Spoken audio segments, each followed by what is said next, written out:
അമ്മണി Thomas രണ്ട് സംശയങ്ങൾ ചോദിക്കുകയാണ്. എന്തുകൊണ്ടാണ് റസൂലിൻ്റെ ഒരു ഫോട്ടോ പോലും ഇല്ലാത്തത്? റസൂലിൻ്റെ ഒരു ഫോട്ടോ പോലും ഇല്ലാത്തത് എന്തുകൊണ്ടാണ്? അത് ഒരു അത്ഭുതം തന്നെയാണ് യഥാർത്ഥത്തിൽ. മുഹമ്മദ് നബിയുടെ ഒരു ഫോട്ടോ നമ്മൾ ആരും കണ്ടിട്ടില്ല. മുഹമ്മദ് നബിയുടെ ഒരു പ്രതിമ, ഒരു ചിത്രം എവിടെയുമില്ല. എന്തൊരു അത്ഭുതമാണത്! അതിനു മുമ്പും അതിന് ശേഷവും ഒരുപാട് മഹാന്മാർ കഴിഞ്ഞുപോയി. ആരുടെയും പ്രതിമയോ മറ്റോ ഇല്ലാത്ത ഒരവസ്ഥയും ഉണ്ടായിട്ടില്ല. എന്നാൽ ഇത് മാത്രം എന്തുകൊണ്ടിങ്ങനെ വേറിട്ട് നിൽക്കുന്നു എന്നത് സവിശേഷം തന്നെ ശ്രദ്ധിക്കേണ്ട ഒരു സംഗതിയാണ്. എന്തുകൊണ്ടതില്ല എന്നത്. അതിൻ്റെ ഒന്നാമത്തെ കാരണം, അതില്ലാതിരിക്കാനുള്ള ഒന്നാമത്തെ കാരണം, അതുണ്ടായി കഴിയുന്നതോടുകൂടി ദൈവവിശ്വാസത്തിൽ കളങ്കം ചാർത്തപ്പെടും. ദൈവവിശ്വാസത്തിൽ കളങ്കം ചാർത്തപ്പെടും. കാരണം കഴിഞ്ഞ സമൂഹങ്ങളിലൊക്കെ സംഭവിച്ച ഖുർആൻ സൂചിപ്പിക്കുന്ന ഒരു സംഗതിയാണ്, മനുഷ്യനെ ദൈവത്തെക്കുറിച്ച് പഠിപ്പിക്കാൻ വന്ന പ്രവാചകന്മാർ പിൽക്കാലഘട്ടത്തിൽ ദിവ്യത്വം ആരോപിക്കപ്പെട്ടവരായിപ്പോയി.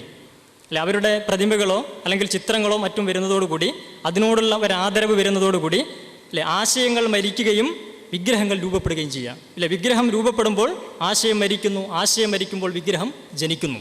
ഇതാണ് പലപ്പോഴും സംഭവിക്കുക. അപ്പോൾ എന്ത് സംഭവിക്കുമെന്ന് ചോദിച്ചു കഴിഞ്ഞാൽ, ഇപ്പോൾ പ്രവാചകൻ്റെ ഒരു ഫോട്ടോ അല്ലെങ്കിൽ ഒരു പ്രതിമയുണ്ടെങ്കിൽ ആളുകൾ പിന്നെ എന്ത് ചെയ്യും?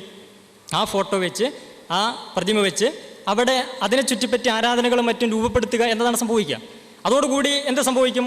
വേദങ്ങളിലൂടെ പ്രവാചകന്മാരിലൂടെ ദൈവം പഠിപ്പിച്ച കറകളഞ്ഞ ദൈവവിശ്വാസത്തിൽ കളങ്കം ചേർക്കപ്പെടും. ഇടനിലക്കാരനായിട്ട് അത് മാറും. പക്ഷേ ഇവിടെ അത് സംഭവിക്കാൻ ഒരു ന്യായമില്ല. പ്രവാചകനെപ്പോൾ 1400 വർഷങ്ങളായി പ്രവാചകൻ്റെ പ്രതിമയോ ഫോട്ടോ ഒന്നുമില്ല.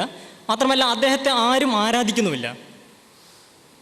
അതേസമയത്ത് അദ്ദേഹത്തിൽ വിശ്വസിക്കുന്നവരൊക്കെ യഥാർത്ഥത്തിൽ ദൈവത്തിൽ വിശ്വസിക്കുകയും ദൈവത്തെ ആരാധിക്കുകയും ചെയ്യുന്നു. അപ്പോൾ പ്രവാചകൻ്റെ ഒരു ഏറ്റവും വലിയൊരു സവിശേഷതയായിട്ട് കാണാൻ കഴിഞ്ഞിട്ടുള്ളത്, അനുയായികളാൽ ദിവ്യത്വം ആരോപിക്കപ്പെടാതിരിക്കുകയും സ്വയം ദിവ്യത്വം അവകാശപ്പെടാതെയും യഥാർത്ഥ ദൈവത്തിലേക്ക് മനുഷ്യരെ ക്ഷണിക്കുന്നു എന്ന സവിശേഷതയിൽ അതിപ്പോഴും നിലനിൽക്കുന്നത് ഈ ഒരു അവസ്ഥ കൂടി ഉള്ളതുകൊണ്ടാണ്.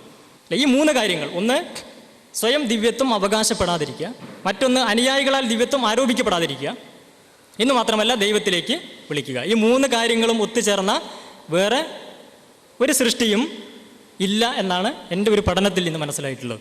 നമ്മളിങ്ങനെ ചിന്തിച്ച് നോക്കിയാൽ അറിയാൻ പറ്റും, ഈ 3 കാര്യങ്ങളും യോജിച്ച് വരിക. അതിന് ഒരു പ്രധാന കാരണമാണ് രൂപവും ചിത്രങ്ങളും ഒന്നും ഇല്ല എന്നത്. മറ്റൊന്നതിൻ്റെ കാരണം യഥാർത്ഥത്തിൽ വന്നു കഴിഞ്ഞാൽ ഖുർആനിൻ്റെ ഒരു പ്രഖ്യാപനമുണ്ട്, ദൈവത്തിൻ്റെ ഒരു കൽപ്പനയുണ്ട്. പ്രവാചകനെ നിയോഗിച്ചുകൊണ്ട് ദൈവം തന്നെ അറിയിച്ചത് വലാക്കിൻ റസൂലുല്ലാഹി വ ഖാത്തമുൻ നബിയീൻ, എന്നാൽ അദ്ദേഹം ദൈവത്തിൻ്റെ ദൂതനും പ്രവാചകന്മാരിൽ അന്തിമനുമാണ് എന്ന് പറഞ്ഞാൽ പ്രവാചകത്വത്തിന് പരിസമാപ്തി കുറിച്ചു എന്നതാണ്. അതുകൊണ്ട് മനുഷ്യൻ ഇനിയും ദൈവത്തെ വിസ്മരിച്ചുകൊണ്ട് പ്രവാചകനിൽ ദിവ്യത്വം ആരോപിച്ചു കഴിഞ്ഞാൽ ഈ സത്യം പഠിപ്പിക്കാൻ ഇനിയും ഒരു പ്രവാചകനെ നിയോഗിക്കേണ്ടതായിട്ട് കൂടി വരും. പക്ഷെ അന്ത്യപ്രവാചകനായതുകൊണ്ട് ഇനി അത് സംഭവിക്കാൻ പാടില്ല. ദൈവത്തിൻ്റെ ഒരു നിശ്ചയം കൂടി അതിലുണ്ട് എന്നാണ് മനസ്സിലാക്കാൻ പറ്റുക.